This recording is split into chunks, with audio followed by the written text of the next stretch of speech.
ቤተሰቦቼ በጎርፍ ሲጎዱ ያው ምንም አይነት አጋር ጓደኛ ዘመድ የለኝም አይዞሽ ምንም ዘመድ የለኝም ምንድነው ህይወታቸው አለፈ ነው ወይስ አዎ ህይወታቸው አለፈ አሁን ቤተሰብ የለኝም ሙሉ ቤተሰቦቼ በጎርፍ አለፈ ሙሉ ቤተሰብ ነው አዎ ሙሉ ቤተሰብ ስንት ናችሁ 6 ነበር አባቴ 6 ነን ቢያሰ እና አባትሽና አራት ሁለት ወንድ ሁለት ሴት ነበር እኔ በቃ የጎርፍ ትራፊ ነው በጣም ሀዘን ታሪክ ነው ከ6 ቤተሰብ ብቸኛ የተረፈው አባቴ ግን ከጎርፍ በፊት በህመም በእግዚአብሔር ህመም ነው የሞተው እና ቤተሰቦቼ ሬሳው መንግስት ለቀመ ቀበረ በቃ ግን ያው መንግስትም ዳጋፍ አድርጎልን ነበር ለተወሰነ ጊዜ በቂ አይደለም ስለዚህ ራስ አቅም እስካለ ድረስ ራስ ለማሸነፍ ሰደዳለሁ ከዛ ወደዚህኛው ከመምጣታችን በፊት ምን ማወቅ ፈለኩ መሰለሽ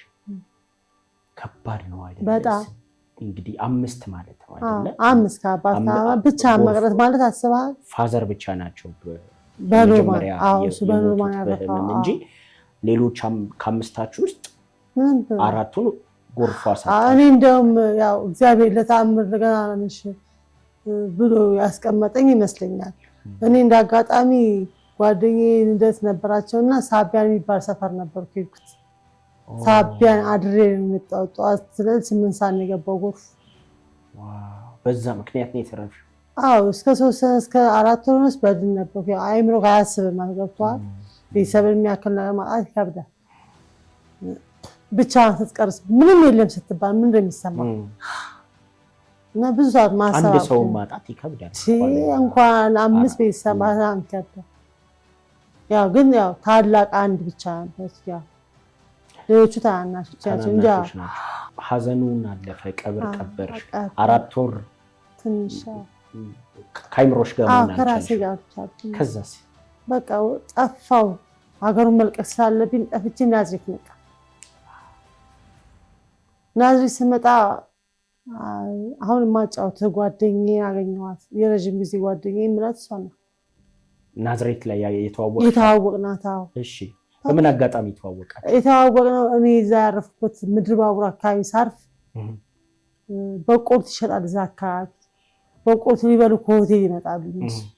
በቆልት አለ ጠላ አለ ከሷ ጋር እዛ ተዋወቅ እሺ ታንቺ ምስሽ ቆንጆ ምናምን ለምን የሚያጋገቢ ምናምን ምንድን ነበር የምትሰራው እሷ ቢዝነስ ነው የምትሰራው ናሽናል ሆቴል በጣም ታዋቂ ሆቴል ናዝሬት ናሽናል ሆቴል ታወቀ ዳርዬ ይባላል ባለቤቱ ትልቅ ሆቴል በጣም ስታንዳርድ ያለው ሆቴል ከዛ እንዴት አጋራን እንደዚህ ያሳቻ አረ ችግር የለም ያለው ምሽራች ስለአውነት ነው እንዳላቅም ነበር ስለአውነት ነው እንጂ ናዝሬት ስመጪ አላቅም ነው ስለወንድ እውነት ኳስ ጨዋታለሁ በጣም የሆነ ትሪተኛ ነገር ነበር ወንድ ነገር ነበር ወንድ ነገር ነበር እና ሰውየው ገና ሳይን ይወድልኝ በቃ ሙሉ ወደ ወሰደኝ ሙሉ ሳሰፋልኝ ምፈልገው በፋሽን ያኒ ፋሽን በሚባለው ሰዓት ያሰፋ ራሱ ባለቤቱ አንቺንም የለሽ አቦኔ ያገረን ሽቲ ተሰብስቤ መጣጣባት ሀገሬ ሽቲ ብቻ ልጅ መጣ ከዛ ህይወት ተጀመረች በቃ አለኔ ቆንጆ የለም አለኔ ለባሽ የለም ሆነ ነገሩ እንደዛ ሆነ